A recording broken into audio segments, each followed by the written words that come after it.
Hi, everybody. Welcome to my late night fireside chat with Lydia and brought to you by Fortune Delight.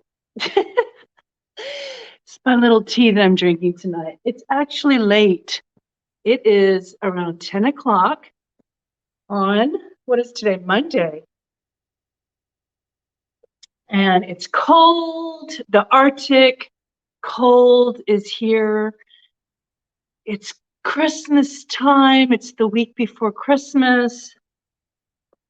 And I have already had my family Christmas.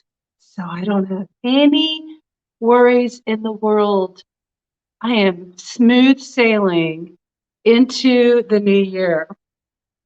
So that's what I've got on my mind is what I'm going to do in the new year.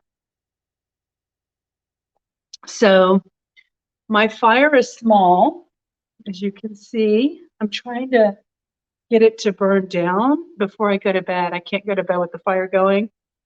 At least I'm probably could, but I'm not willing to. Anyway, I didn't do a video today, and I thought I'll go ahead and do one now because I'm killing time. I'm trying to get this fire to burn down. So I thought I would just come on and have a fireside chat with you all while I drink my tea. This is a tea that can cleanse the cells from the inside out. It's also been said that it flushes fat. So any fat that I've have in my food system today can help process it, emulsify it. I want to talk about this morning. So it's super cold today, and I got on the scale and I took photos of the scale because today I hit my 30-pound weight loss number. Now, the other day I reported that I had dropped to a 31-pound weight loss number on the scale, but I didn't really believe the scale because the very next day it bounced back up 2 pounds. And when I did lose that 31-pound number, like the day before, I didn't eat hardly anything because I was in bed with a headache. And so I couldn't hold anything down. So I really didn't call my weight loss 30 pounds at that time. I just talked about it, but I didn't really, I didn't take my progress photos because I have that pink dress for any of you that are watching my channel and know that I have a progress dress. And when I literally feel like it's a solid 30 pounds achieved, I'm going to take photos, new photos in the pink dress. And I'll do a video about it in the pink dress, but it was cold today, so I didn't want to put the pink dress on.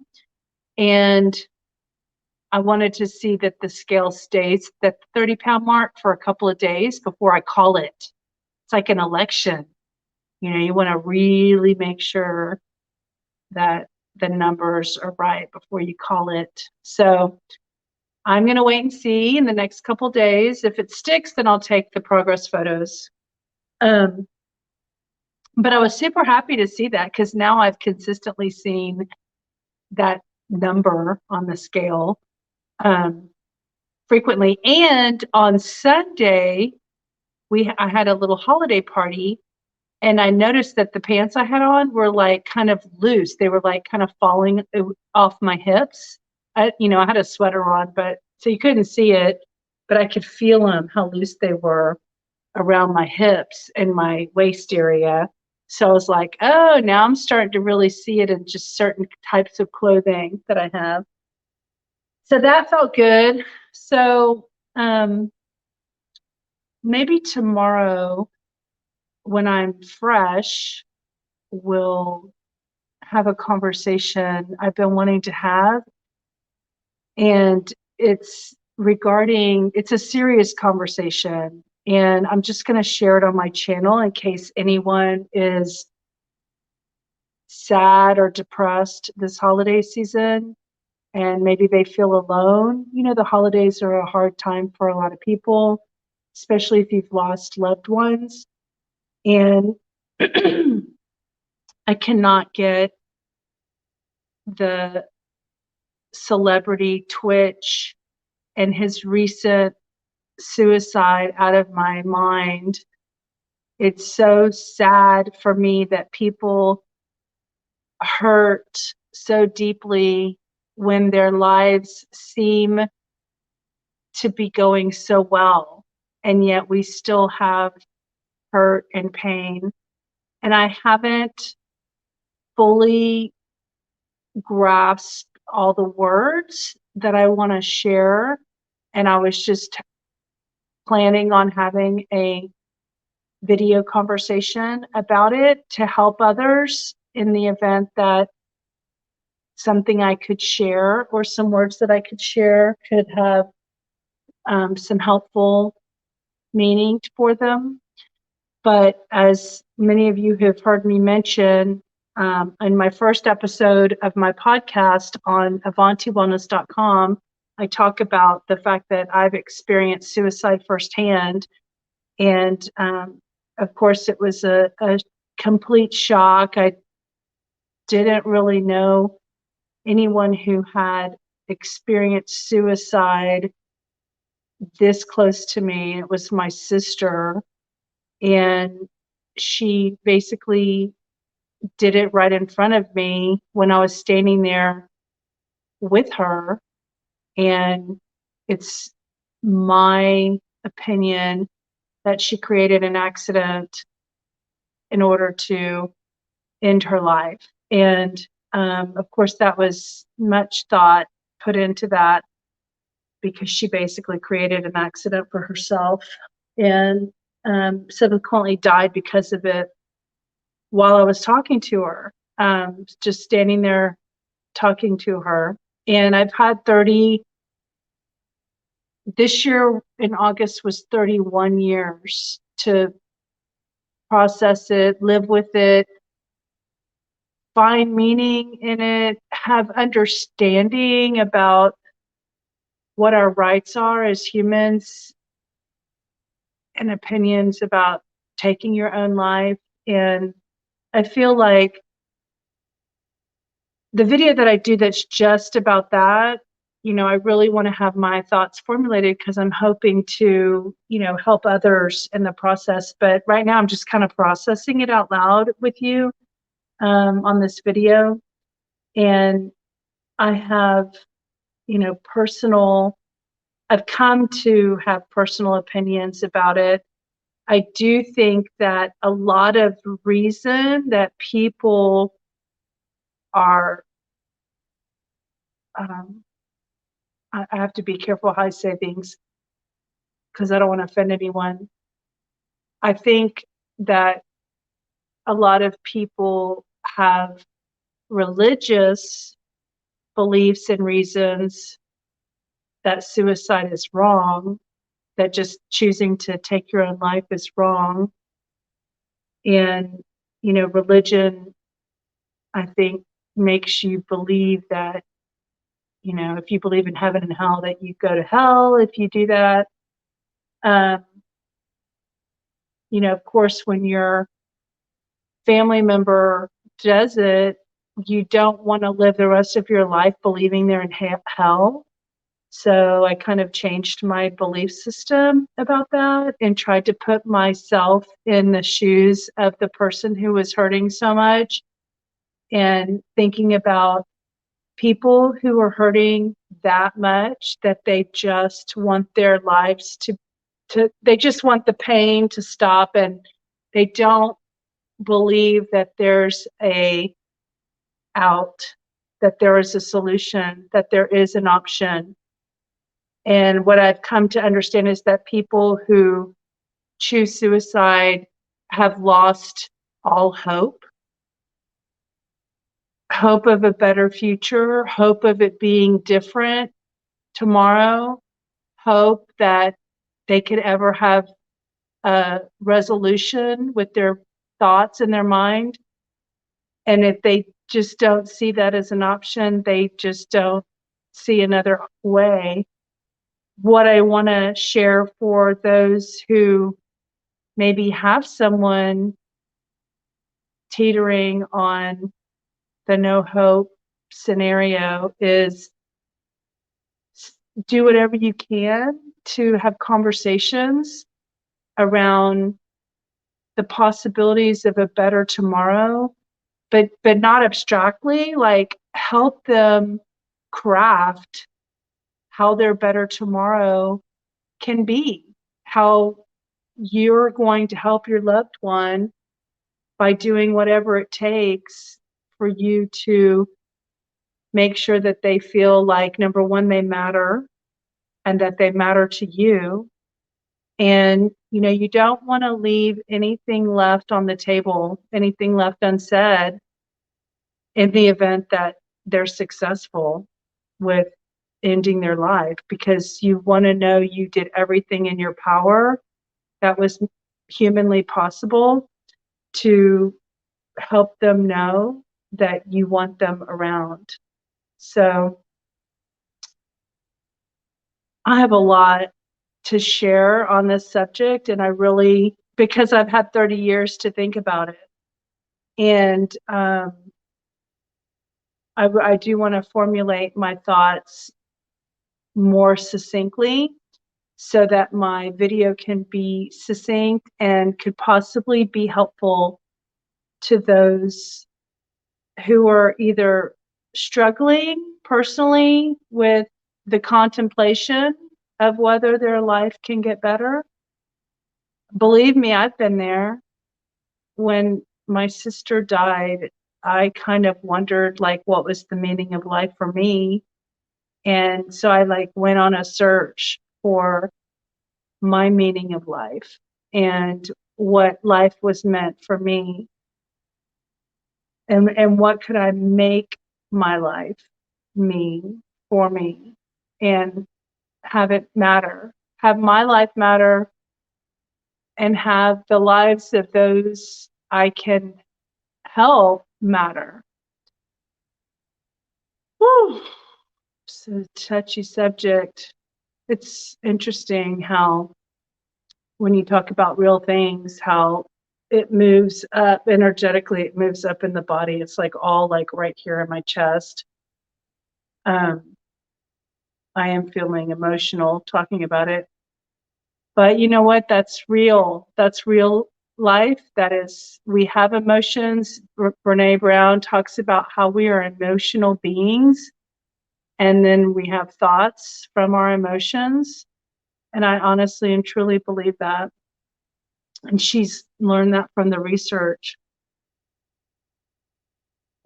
So I'm going to have a better video soon where I can share more of my thoughts and hopefully bring some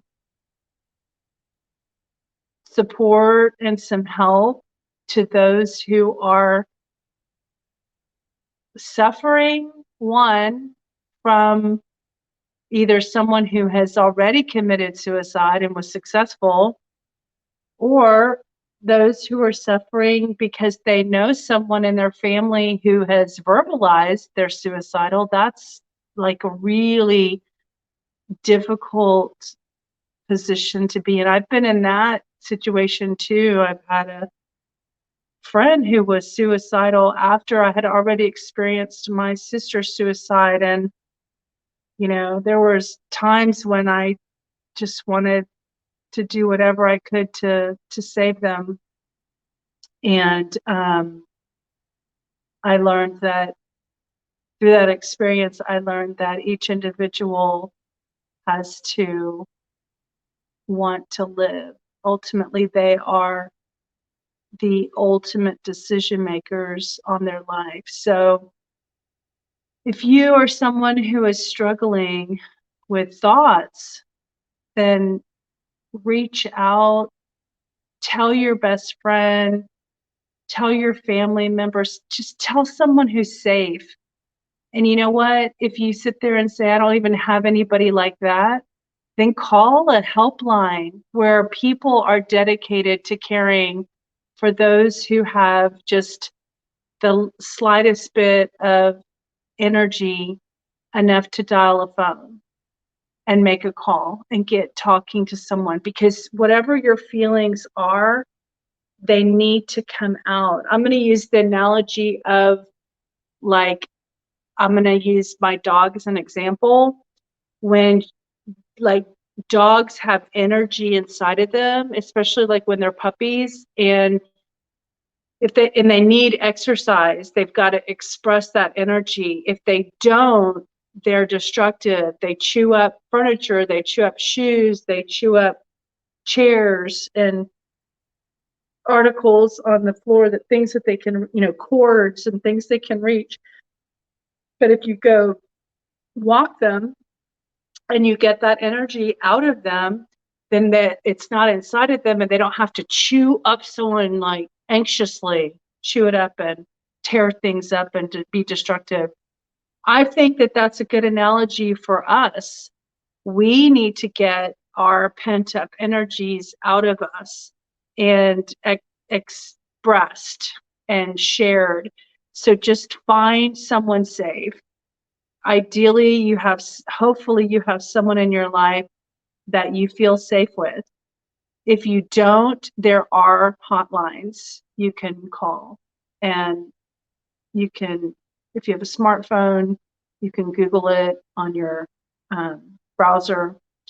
And you know what? If you don't even have a way of Googling someone, maybe you have a flip phone or something, and you're in danger, then call 911 and tell the operator that you need someone to talk to.